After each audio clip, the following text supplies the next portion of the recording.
You've been to countless therapy appointments. You've practiced sounds at home, tried every technique the therapist suggested, and spent countless hours and thousands of dollars. And maybe you've even had the tongue and lip tie revisions done for your little one.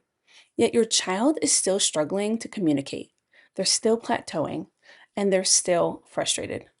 You watch other children their age chattering away while your little one remains silent or difficult to understand. And you can't help but wonder, what are we missing? Here's what no one is telling you.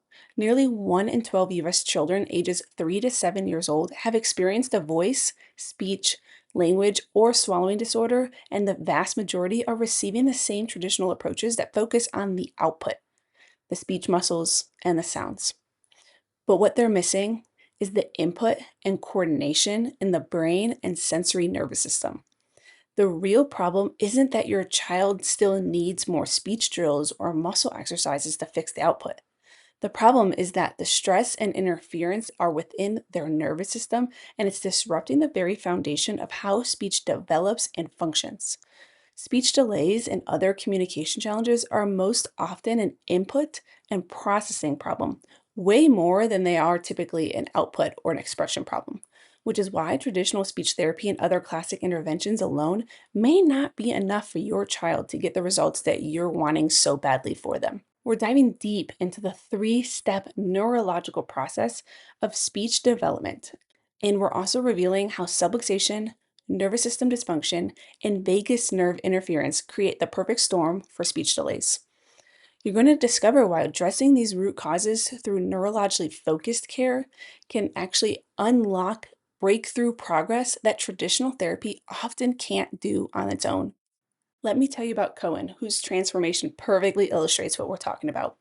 Before finding neurologically focused chiropractic care, he had a severe speech delay. He had difficulty initiating sounds and very little sound production. His parents were struggling to find support beyond speech therapy because everything that they had read stated that his struggles were just neurological in origin.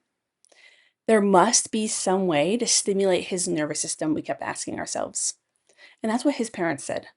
When they found a PX doc office, the scans revealed exactly what they suspected. There was a disconnect with how Cohen's nervous system was processing information and then coordinating the actions like the movement and speech.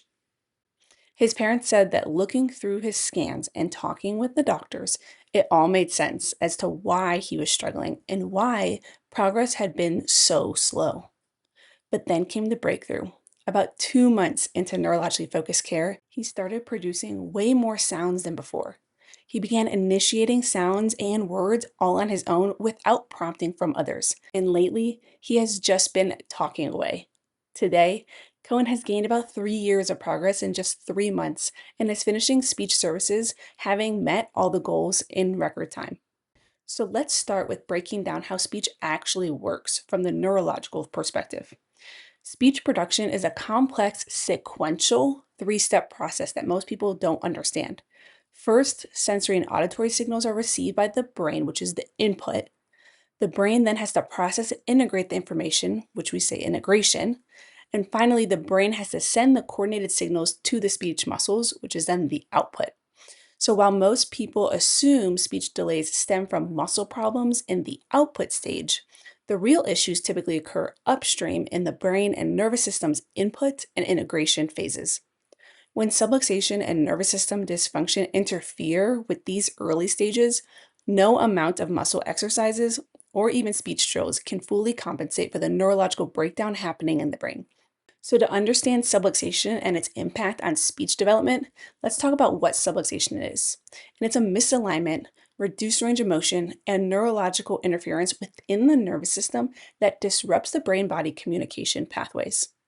This interference affects nerve signals controlling speech muscles, and it leads to the difficulty in motor planning, or apraxia. This will then create abnormal muscle tone and coordination issues in the mouth, face, and respiratory muscles. Birth interventions like forceps, vacuum extractions, and C-sections can actually physically injure the delicate upper cervical area and brainstem regions that house the critical nerves controlling speech and communication. That nerve, the vagus nerve, plays a critical role in speech delays.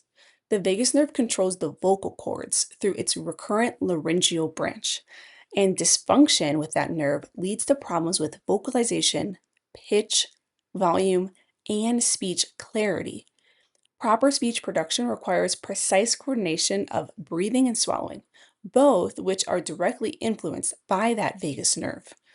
When the vagus nerve is dysfunctional, it dysregulates the autonomic nervous system and stress responses, keeping children stuck in fight or flight mode, which further exacerbates speech and communication problems. So, how can we actually address the real root causes of speech delays? Our approach begins with identifying perfect storm triggers in a child's case history, particularly birth trauma and early life stressors that create neurological dysfunction.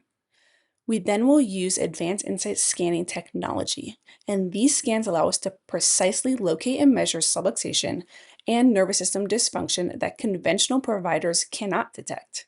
Speech delays often aren't about the mouth or tongue. They're about the nervous system's ability to properly coordinate the three-step process of input, coordination, and then expression of speech. Chiropractic care works to restore the connection and efficiency of that pathway so that kids can find their voice, get more out of speech therapy, and get back on track developmentally. If everything we talked about in this video sounds all too familiar, and you'd like to learn more about speech delays, the insight scans, and how to address neurological root causes your child's speech therapy may be missing, click the link in our bio, comment below, or you can even send us a DM.